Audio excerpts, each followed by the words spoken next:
Hi, I'm Emily. About 15 years ago in a medium-sized American city, life seemed almost perfect. I was married to Michael, a charming man, and we had a beautiful daughter named Sophie. But beneath this happy surface, my world was about to fall apart. One evening, Michael came home looking different. His usual warmth was gone, and he seemed cold and distant. He said, "Emily, we need to talk," avoiding my gaze. Then he told me he had filed for divorce. I was shocked. Divorce? Michael, what are you talking about? Is this some kind of joke? But it wasn't a joke. He explained that his mother, Elizabeth, had influenced his decision. She never liked me and believed I was too much for her own daughter. She convinced Michael that I didn't belong in their family. As I tried to understand this betrayal, things got even worse. Elizabeth had created a plan to make sure I would lose not only my husband but also my daughter. They accused me of stealing a large sum of money from the family business. I remember sitting in the lawyer's office, feeling crushed. "Mrs. Emily, the evidence against you is strong," the lawyer said. "It will be hard to prove you're innocent." "But I didn't do it. They're lying," I argued. Despite my protests, the legal system seemed to be against me. Elizabeth's power and money were overwhelming. In court, Michael sat next to her, like a shadow under her control. My lawyer said passionately, "Your Honor, my client is clearly innocent. The accusations are false and based on personal grudges." But Elizabeth's lawyer was clever. "The evidence speaks for itself," he countered. "It's clear that Emily is not only a thief but also an unfit mother." The judge's gavel hit the stand, and the sound echoed in my breaking heart. Custody of Sophie was given to Michael. I saw the smug look on Elizabeth's face as the decision was read. After the court session, I went to Michael, begging, "Please, Michael, don't do this. Sophie needs her mother." But he didn't care. "It's for the best. Emily, you're not who I thought you were," he said coldly. I went back to an empty home, with silence reminding me of Sophie's absence. The walls still echoed with her laughter, making the loss even more painful. Over the next few weeks, I kept trying to reach out, but Michael and Elizabeth made sure I had no contact with Sophie. Every missed visit, every ignored call, felt like a knife twisting deeper into my heart. In the midst of this darkness, I made a promise to myself. They had taken my family and tried to ruin my name, but I wouldn't let them break my spirit. I decided to start over, to create a life Sophie could be proud of if she ever learned the truth. So, I packed my bags, left behind everything I knew, and moved to a new city. It was time to turn the page and start a new chapter in my life. Little did I know, the future would bring surprises and twists I couldn't have imagined. Moving to the new city felt like stepping into a whole new world. I was determined to rebuild my life, not just for myself, but for Sophie. I started a small business, pouring all my heart and effort into it. Slowly, it began to grow, and so did my confidence. During this time, I met Jack, a single father with a heart as big as his smile. One evening, while walking through a busy street market, he said, "Emily, you have an incredible strength. It's really inspiring." I smiled, feeling warmth I hadn't felt in a long time. "Thanks, Jack. Life has thrown a lot at me, but I keep going," I replied. As we spent more time together, our relationship grew stronger. We decided to blend our families. Jack had a son, Lucas, and a daughter, Emma, who quickly became as dear to me as my own Sophie. One day, while we were all having dinner, Lucas asked, "Mom, why doesn't Sophie ever visit? Don't you miss her?" Tears filled my eyes. "Of course I do, Lucas, more than anything, but sometimes things are complicated." Jack squeezed my hand under the table, offering silent support.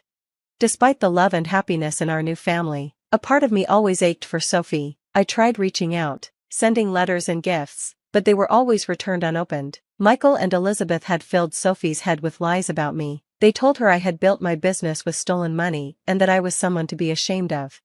One day, I received a letter from Sophie. My heart leaped with hope, but as I read her words, my world fell apart again. "Emily, I don't want anything to do with you. Dad and Grandma told me everything. You're a thief and a liar," she wrote. I broke down, the pain of her words unbearable. Jack found me crying in our bedroom. "Emily, what's wrong?" he asked, concerned. "It's Sophie. She hates me, Jack. She believes all their lies." Jack held me close. "We'll get through this. Emily, you're not alone anymore."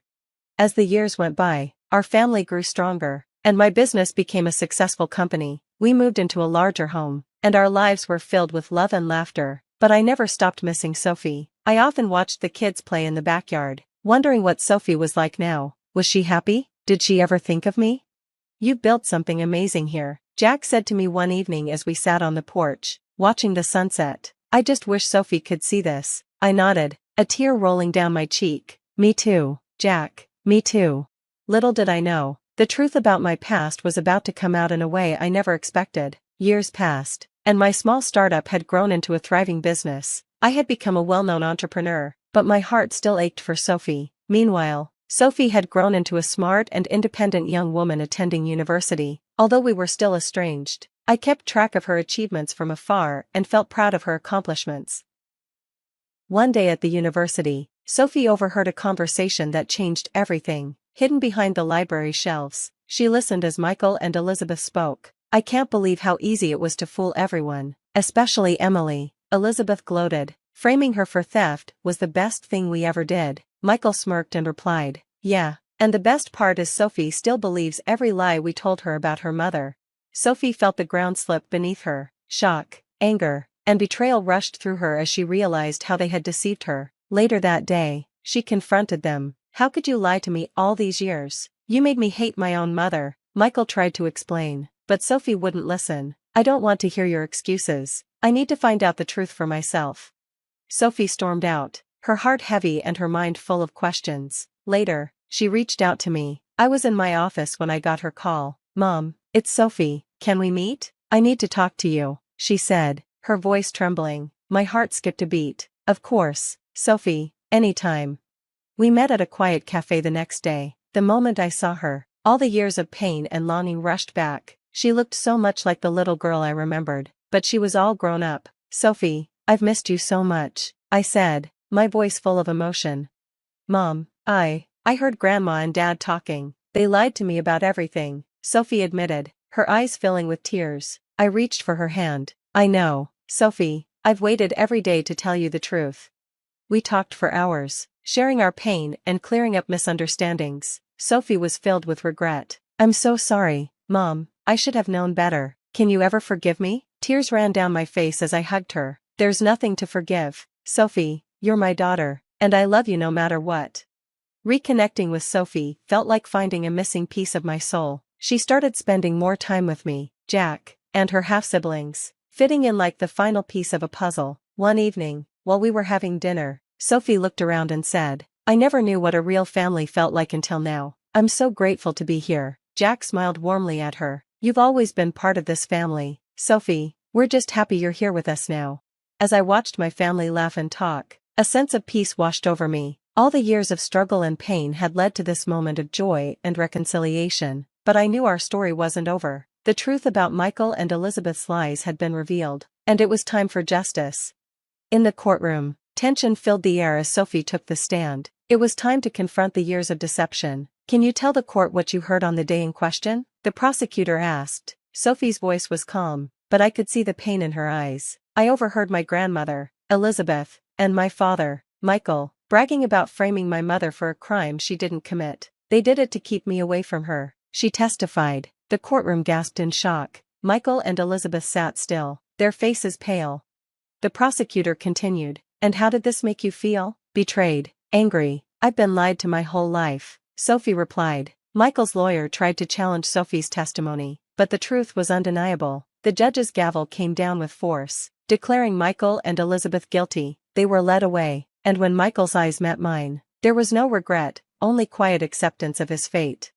The courtroom buzzed with whispers as the judge gave the sentences. Elizabeth would serve time for conspiracy and perjury, while Michael was sentenced for his role in the false accusations. Outside the courtroom, Sophie hugged me tightly. I'm so sorry, Mom, for everything. I hugged her back, feeling a chapter of our lives close. It's over now, Sophie, we can finally heal. When we got home, Jack and the kids had prepared a small celebration. A banner read Justice and Joy. As we gathered around the table, laughter and chatter filled the room. Jack raised his glass and said, to Emily, a woman of incredible strength and love, and to our family, united and strong. I looked around at the smiling faces of my children, Sophie, Lucas, and Emma, and felt a deep sense of peace. The journey had been long and full of pain, but we had come out stronger. Later that evening, as the kids played in the backyard, Sophie and I sat on the porch watching the sunset. Mom, I can't change the past, But I promise to make up for it every day, Sophie said, holding my hand. I gently squeezed her hand back. You've already made me so proud, Sophie. We have our whole future ahead of us. As the sun set, casting a warm glow over our home, I realized this wasn't just a victory in court, it was a triumph of love, resilience, and the strength of family.